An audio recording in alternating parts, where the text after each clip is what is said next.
What's up, Battletalk fans? Here we are with yet another edition of Battletalk, and this time we've got a special unboxing for you, don't we, Jeff? As I've been told. That's right. Today, folks, from Thunderhead Studios and Gale Force Nine, we have the new Trinity City Battlefield in a Box Hextech set. It's the set of pre-painted buildings that are immediately ready for tabletop use the second you take them out of the box. That sounds good. Oh, man, and I've been looking very forward to getting to know this kind of stuff and getting to look at it, have it in my hands here. Jeff, have you heard anything about it? I've heard nothing. Well, let me tell you the story. Let me spin the web for you. Way back in the day. Way back in 2019. There was a guy, his name was Christopher Wales. And he was out there on the battlefield, as we so often are. We're mech warriors. We often find ourselves in the cockpit, don't we, Jeff? So, yep. He was out there. He was getting his shots in, but the enemy, well, as it turns out, was getting a lot more shots in on him than he was getting in on the enemy. And as we like to say here on Battlebound, the top strategy is always shoot, but don't get shot. Isn't that right? No, hopefully. Now, he had a vision at this point. He went home and he says, you know, I gotta create a terrain set that will give me a dense fighting arena with which to ply my trade. And he's talking about jungles of the concrete variety. He's talking cities, Jeff. And you know, they do call me the king of the concrete jungle. Let's do it. Let's get into it. Thank you, Monsieur Stabé. Your service is greatly appreciated. All right, let's bust it out. What have we got here? Pack and slip. Boom, Shanka. Woo-wee. Boy, wait till you feel the weight on this, Jeff. This is the Justice Tower. The Justice Tower. All right. Check out the weight on that guy. It's pretty solid. What would you estimate? I estimate at least 2 pounds there. Thereabouts. Yeah. It does not feel, small. I feel like, that's got some serious... I mean, we sell potatoes at work. I mean, that's about the weight of our potatoes. Wow. It may be a little heavier. Back to the front lines you go. So what are these things made out of? These are made out of a flex resin, as I understand it. Okay. And they come pre-painted right out of the box. Right. 3D printed, I guess? I mean, not sure about that. Oh, could be. Let's take a look.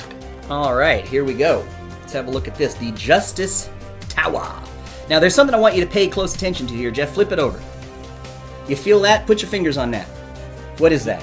A felt. That is felt. And you know what, folks? That will not damage your game mats at all. So when you're putting these things down on your felt mats, on your neoprene mats, whatever it is that you're doing, they're not going to be scratched. Because, sometimes these things, they get moved around a little bit. You know what I'm saying? And sometimes they might bring up some of the threads in your neoprene map or what have you. Just in transit, these things happen. Well, it's got a felt bottom on it, so you don't even have to worry about that. And I think all of these pieces come with that. What do you think of that feature? That is nice. That is definitely nice. Man, that weight. This feels like it's trophy heavy.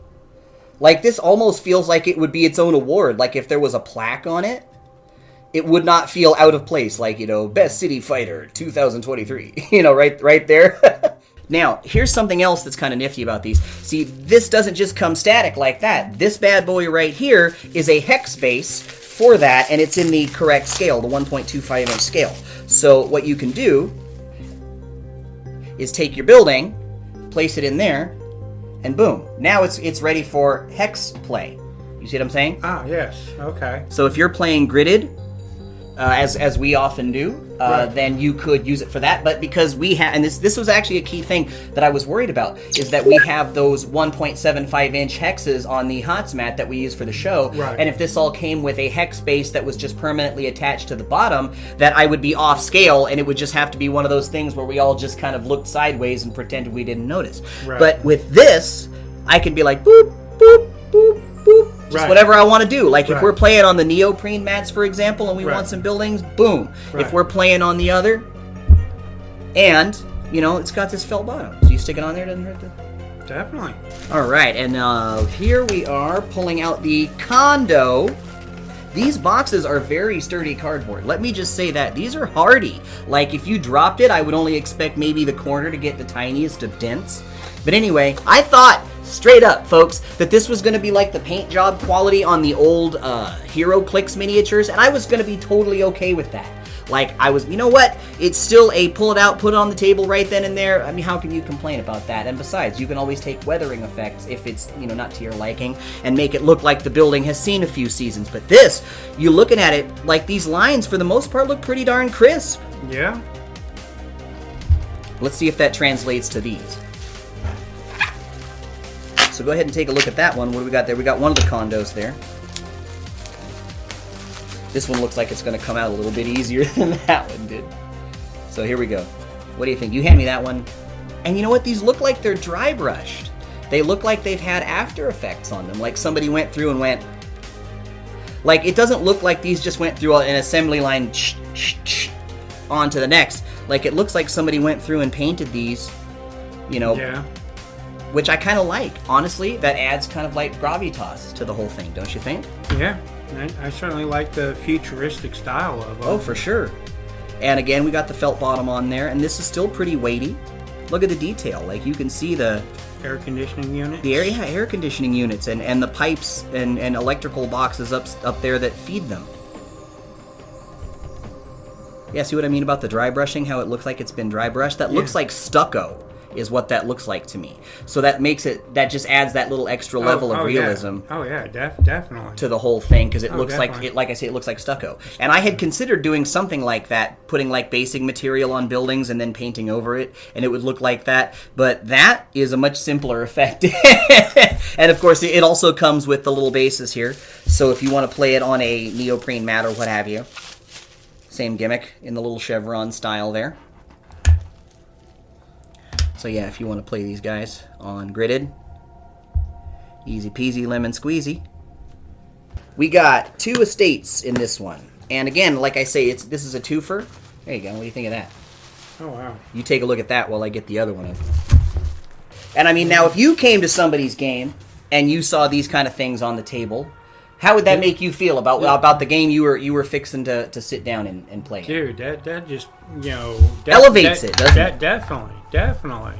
And I mean, these things are the right scale. They're mech scale. That's why I was going to ask you if we could maybe get a mech. Oh, yeah, sure. And place it next to these things. Uh-oh. This one's big, folks. Oh, this one's big. The TCPD Precinct. The what? Well, the TCPD Precinct. Trinity City. Trinity City Police Department. Right, okay. This is not small. It's like G1 Transformer size almost. Jeez. So here it is with an Annihilator sitting in there. You know, Patrick Saul will like that. So you see, it's like I say, it's mech scale. So you set them next to the buildings, and it's proper scale. So this guy, I feel like, really achieved his goal with the idea being dense urban environment with which to fight. I'm excited to shoot stuff in it. Oh yeah. Looking pretty solid. And like I was just showing Jeff a moment ago, if you lock these things together, boop, yep, they fit together perfectly. Yep. All right, let's move on to the next. All right, we got the corporate offices coming at you next. Gotta have those. Now the thing that I like is the you actually have an elevator door leading to the roof. Oh, so you do. Let's have a close-up look at that over here. So I think that's a neat add. And look at that texture too. Yeah. You can really see it there. And then over here, they don't spare no expense. They even got the little vents on the air conditioning valves there. Yeah. And then over here on this one, you can see the fan blades in there. Like, there's holes in between these things. It's not just, you know, they carved it into the model and that's part of the mold, you know. So that is the corporate headquarters. And last, but certainly not least, we got ourselves the university. The Trinity City University. The establishments of higher learning. And here we have our Institutes of Higher Learning. Very Batman-esque on the back here, don't you think? Yeah. Gothic, Right. Gotham City, very much. Don't you think, Jeff? Here, grab a hold of that. I'll take a look at this one. Especially with those spires right there. Yeah. That's just what it reminds me of, and the shape of the doorway, instead of just being round, it's got those like extra points to it. That just makes me think Gotham City. And again, they've got the same fan blades there. The entrance is here, it looks like, so they've spared no attention to detail there. It seems. Definitely, I definitely like that. See, and I think one of the things that I like the most about these, and this is just kind of what I found so far in doing my research online, is that these are products that are by gamers for other gamers. And you can really tell that really shines through in these sets, especially with these little bases right here that you can stick these buildings on and play them either on non-gridded tabletops or tabletops with hexes. And so, and it even satisfies somebody like me who is kind of sort of in between, where I play hexes, but my terrain is bigger than standard size. Well, right. These, without needing that, because they don't come on the hex space there, I can just slap that down, and this works just as seamlessly with my setup as it would with anything else. Yeah. But here's the thing, is these are not just kind of a standalone thing. These are forwards compatible with other sets that they are going to release in the future. I understand they've got plans in the works for things like roads, hills, things like that. Now, I don't know how the roads are going to work insofar as these ancillary bases go, but I am excited to see the roads. Yeah. Just because we use them so often in city play, but we only have the ones I printed, and they don't go down the hexes, so it's hard to tell what hex goes through what section of road. Yeah. So I'm very much looking forward to that, but these are all, like I say, forwards compatible. Right. So you could, in theory, build an entire cityscape. What's that planet from Star Wars that's all one big city, Coruscant?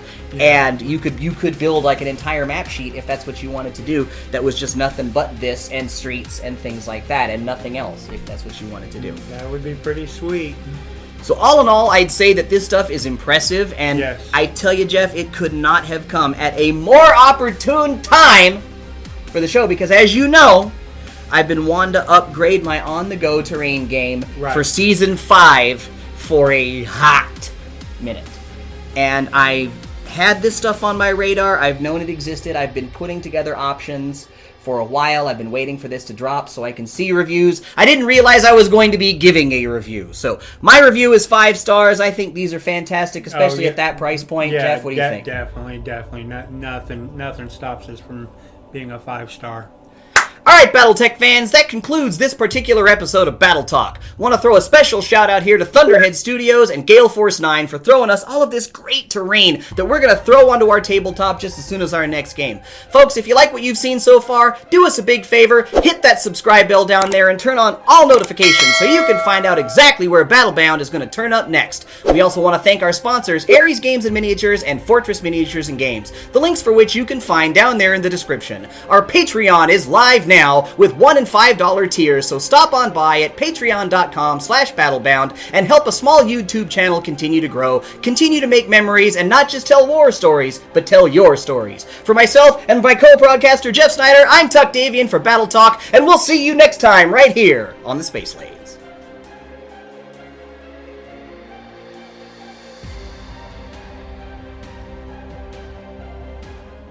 Be sure to smash our like button and subscribe to our channel. Crowdfunding is when lots of people give you small amounts of money to help your passion project come to life.